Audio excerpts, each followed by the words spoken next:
Question है number series का। यहाँ पर पता लगाना है कि नंबर सीरीज में प्रश्नवाचक चिन्ह के स्थान पर कौन सी संख्या आएगी। तो आइए सबसे पहले यहाँ पर हम पैटर्न को समझते हैं। पैटर्न समझ में आ जाएगा तो फिर ये भी पता लगा लेंगे कि प्रश्न चिन्ह के स्थान पर कौन सी संख्या आएगी। लेकिन आपको इस प्रश्न का पहले स्वयं अभ्यास करना है, क्योंकि आप रीजनिंग का अभ्यास कर रहे हो, और रीजनिंग का अभ्यास कर रहे हो तो ज़रूरी ये है कि आपको पहले स्वयं प्रयास करना चाहिए इन प्रश्नों को हल करने का। उसके बाद आप वीडियो में सॉल्यूशन को भी देखें। तो यहाँ पर अब आप ये देखिए कि 53 लिखा हुआ है, और 53 के बाद 74 लिखा हुआ है, फिर यहाँ पर 123 और यहाँ पर लिखा हुआ है 100। अब आप यहाँ पर ये देखिए कि ये नंबर सीरीज बढ़ते क्रम में थी, जैसा कि 53 था, 74 था, 123 था, तो ये बढ़ते क्रम में थी। लेकिन यहाँ पर जो 100 लिखा हुआ है ये तो घटते क्रम में आ गया, और फिर 100 के बाद यहाँ पर फिर से ये बढ़ते क्रम में आ गया। तो अब आप यहाँ पर कुछ पैटर्न को समझ पा रहे हो कि यहाँ पर किस तरह की सीरीज दी हुई है, कि यहाँ पर ये आगे के शुरू के 3 पद तो ये बढ़ते क्रम में है, फिर 123 के बाद 100 आ गया तो ये घटते क्रम में है, और फिर यहाँ पर 145 है तो ये बढ़ते क्रम में है। तो क्या आप यहाँ पर कुछ समझ पा रहे हो कि कौन सा पैटर्न लगना चाहिए? तो आपको पहले स्वयं ही इस प्रश्न को हल करने का प्रयास करना है, उसके बाद ही आप वीडियो में सॉल्यूशन को देखना। तो यहाँ पर अब आप ये देखिए 53 लिखा हुआ है, तो 53 को कैसे प्राप्त किया जा सकता है?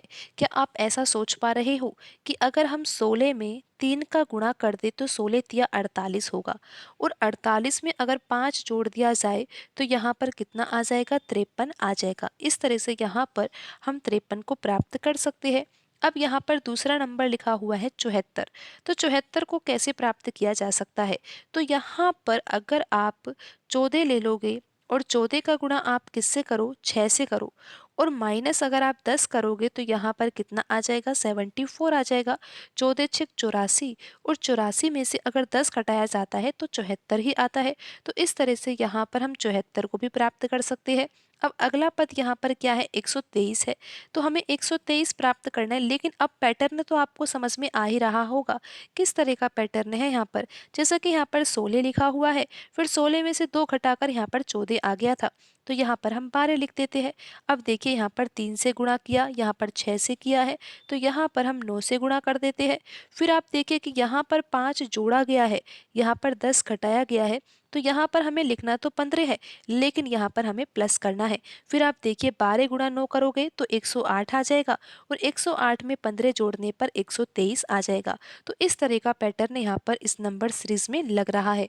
तो अब आप यहाँ पर ये देखिए कि 123 के बाद क्या लिखा हुआ है? यहाँ पर 100 लिखा हुआ है।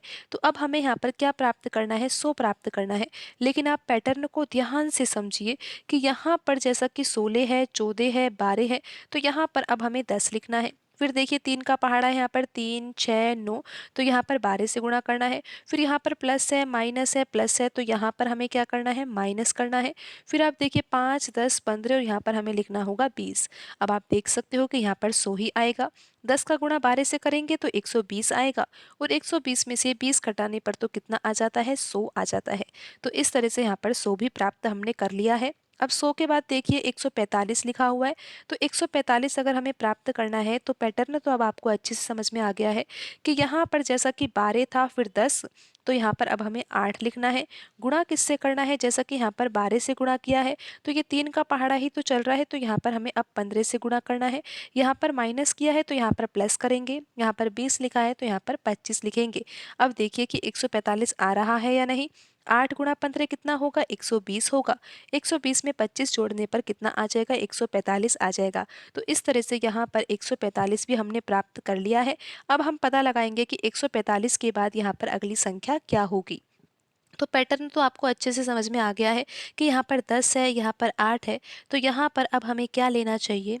8 में से 2 कम करेंगे तो यहाँ पर आ जाएगा 6। फिर आप देखिए कि यहाँ पर 3 का पहाड़ा चल रहा है, तो यहाँ पर 15 तो लिख ही लिया, तो यहाँ पर अब 18 लिख देंगे। फिर यहाँ पर प्लस है तो यहाँ पर माइनस आएगा, यहाँ पर 25 है तो यहाँ पर आएगा 30। अब आपको पता है ना कि 18 गुणा 6 करते हैं तो कितना आता है? 108 आता है ना, और 108 में से अगर आप 30 घटा दोगे तो आंसर कितना आएगा? 78 आएगा। तो यहाँ पर प्रश्न चिन्ह के स्थान पर कौन सी संख्या आएगी? 78 आएगी। आप देख सकते हो कि यहाँ पर ऑप्शन डी सही आंसर होगा।